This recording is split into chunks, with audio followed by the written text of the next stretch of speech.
Kuasa hukum sebut Baradae mewakili kaum lemah. Gajinya setiap bulan dikirim ke orang tua di Manado. Dan untuk keluarga almarhum Bang Yos, Bapak Ibu, Resa, serta seluruh keluarga besar Bang Yos, saya mohon maaf. Semoga permohonan maaf saya ini dapat diterima oleh pihak keluarga. Tuhan Yesus selalu memberikan kekuatan serta penghiburan buat keluarga almarhum Bang Yos. Saya sangat menyesali perbuatan saya, namun saya hanya ingin menyatakan bahwa saya hanyalah seorang anggota yang tidak memiliki kemampuan untuk menolak perintah dari seorang jenderal. Terima kasih. Bagaimana kira-kira respon hakim terhadap tanda petik plea bargaining diajukan oleh Baradae? Maka saya punya alasan untuk membangun prediksi positif bahwa hakim akan memberikan atensi secara sungguh-sungguh dan memberikan hukuman yang lebih ringan daripada terdakwa lain. Perlu kita tegaskan bahwa faktanya adalah klien saya tidak terlibat dalam perencanaan dan tidak ada mens rea. Ada namanya relasi kuasa. Bayangkan saja Barada tingkat 2 berhadapan dengan jenderal. Makanya kita perlu sampaikan bahwa relasi kuasa itu sangat kuat. Klien saya itu ada tingkatan paling bawah, tidak mungkin membantah, tidak mungkin menolak ya. Bahwa kami yakin bahwa klien saya tidak punya rencana terkait ini. Nanti kita buktikan sama-sama di persidangan. Sikap ini, ada sikap pertobatan, menyatakan keberanian, kebenaran, karena kepatuhan, ketaatan dia terhadap pimpinannya. Dia mengakui, melakukan. Cuman permasalahannya ada kata kunci. Itu dilakukan atas perintah. Cuman dia jadi, apalah seorang Barada melawan seorang jenderal. Tidak mungkin. Dengan sikapnya itu, saya perhatikan ya, apresiasi publik begitu hebat ya terhadap ini. Karena mungkin pengakuan kejujuran, berani menyatakan kebenaran, di tengah bangsa Indonesia penuh kemunafikan, di tengah pemimpinnya tidak pernah mau mengakui kesalahan. Tapi ada seorang Barada, seorang rakyat kecil yang berani mengakui, dan itu dilakukan di persidangan. Bahkan minta maaf yang langsung dilakukan dengan... Kita bisa menilai itu gimana, kita langsung ngerasa supaya Icat itu bisa jujur. Karena kalau misalnya dia jujur, baru tuh kebuka semua gimana motifnya pembunuhan brigadir ini. Tapi kalau misalnya dia udah jujur, kita jadi respect. Makanya bentuk hashtag Save Baradae gitu. Karena kita juga tahu ya, Icat orangnya baik. Kita sebenarnya nggak kenal dia sih, tapi beberapa jejaknya dia dari dia jadi komunitas alam, terus dia juga banyak bantu orang juga. Jadi kita tahu kalau Icat tuh sebenarnya kepribadiannya baik. Kuasa hukum Rika Eliezer Pudiang Lumiu atau Baradae, Roni Talapesi, mengatakan bahwa kliennya merupakan sosok yang mewakili kaum lemah karena Rika Eliezer selama ini menopang perekonomian keluarganya di Manado. Ia bukan berasal dari kalangan yang mampu. Roni menjelaskan bahwa dalam kasus pembunuhan berencana yang menewaskan Brigadir J, Rika hanya ingin mencari keadilan lantaran merasa dirinya sebagai kaum lemah yang tidak bisa membantah perintah atasannya. Dalam hal ini, saya ingin menyampaikan bahwa klien saya ini mewakili rasa keadilan masyarakat yang lemah. Kemudian keluarganya tidak mampu, harapan keluarga mencoba untuk memperbaiki hidupnya, ujar Roni dalam program Kompas TV. Karena Rika merupakan tulang punggung keluarga, maka ia pun secara rutin mengirimkan gajinya kepada orang tuanya yang tinggal jauh darinya. Mensupport orang tuanya dengan gajinya setiap bulan dikirim ke orang tuanya, jelas Roni. Perlu diketahui, saat ini Rika Eliezer juga menjadi justi kolaborator dalam kasus ini dan keamanan dirinya tentu dilindungi oleh Lembaga Perlindungan Saksi dan Korban atau LPSK. Hal itu karena ia memutuskan untuk berseberangan dengan tersangka Ferdi Sambo yang dianggap sebagai otak pembunuhan berencana terhadap Brigadir J. Sehingga keberadaan Rika Eliezer ini sangat penting untuk mengungkap kasus ini hingga selesai. Sebelumnya sidang perdana kasus pembunuhan berencana terhadap Brigadir J juga telah digelar pada Senin yang mengagendakan pembacaan dakwaan untuk tersangka Ferdi Sambo dan istrinya Putri Chandrawati serta ajudan mereka Bribka Rizal dan asisten rumah tangga Kuat Ma'ruf.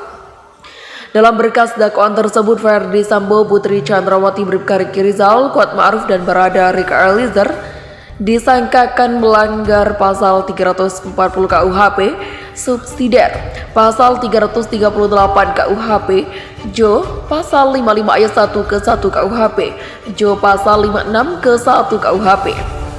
Sedangkan untuk kasus obstruction of justice Verdi Sambo, Brigjen Hendra Kurniawan, Kombes Agus Nurpatria, Kompol Baikuni Wibowo, AKBP Arif Rahman, Kompol Cukput Ranto, dan AKP Irfan Widianto dijerat dengan pasal 49 Jo, pasal 33 dan atau pasal 48 ayat 1 Jo pasal 32 ayat 1 nomor 19 tahun 2016 Undang-Undang ITE.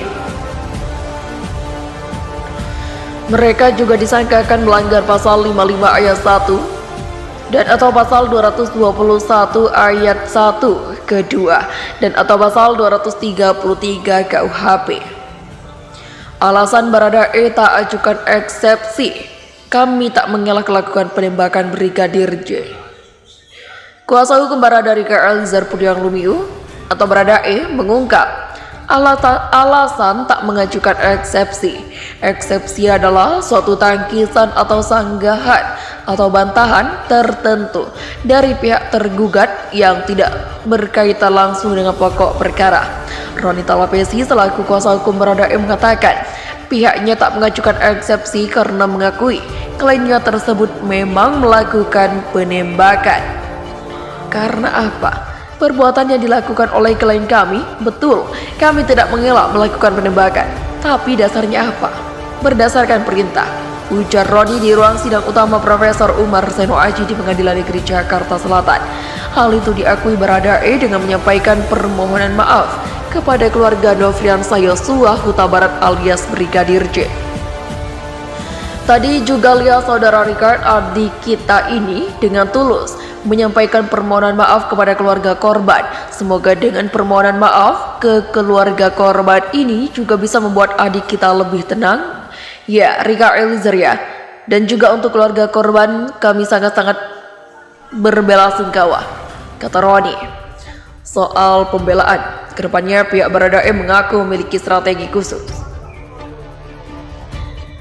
Terkait kedepannya pembelaannya seperti apa, nanti kita dari tim pengacara mempunyai strategi khusus ya.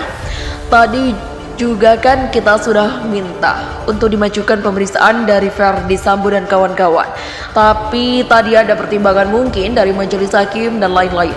Kita mengikuti dan menghormati proses yang ada di persidangan ini, ujar dia. Roni mengatakan bahwa kliennya tidak terlibat dalam perencanaan pembunuhan terhadap Brigadir J. Tidak.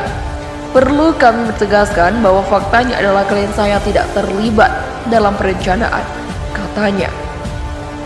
Dalam pernyataannya, kuasa hukum Baradae Roni Talapesi mengaku bahwa tidak mengajukan eksepsi atas dakwaan tersebut.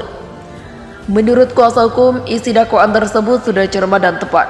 Pihak Baradae menyebut bahwa akan mengungkapkan fakta segamblang-gamblangnya di pembuktian nantinya. Ada beberapa catatan, tapi kami lihat dakwaan sudah cermat dan tepat. Kami pikir kami akan disampaikan di pembuktian. Jadi kami putuskan tidak ajukan eksepsi, bebernya. Meski begitu, pihak Baradae memohon kepada majelis hakim agar nantinya menghadirkan saksi Verdi Sambo, Putri Chandrawati, Kuatma'ruf, Ricky Rizal dalam waktu 3 hari ke depan untuk pembuktian. Kedua sesuai dengan atas peradilan agar cepat. Kami mohon ke Yang Mulia agar dihadirkan saksi Verdi Sambo, Putri Chandrawati, Ricky Rizal, dan Kuatma'ruf sesuai asas peradilan cepat. Kami mohon waktunya 3 hari ke depan, pinta kuasa hukum. Majelis hakim pun menolak permintaan kedua pihak kuasa hukum. Hakim menyebut bahwa semua saksi yang disebut akan diperiksa di pengadilan namun tidak dalam waktu dekat ini. Sebab pekan depan pada Selasa, pihak JPU harus menghadirkan 12 saksi yang merupakan pihak dari korban. Majelis hakim pun bertanya kepada JPU apakah sanggup menghadirkan langsung 12 saksi yang mayoritas berada di Jambi untuk hadir di Pengadilan Negeri Jakarta Selatan.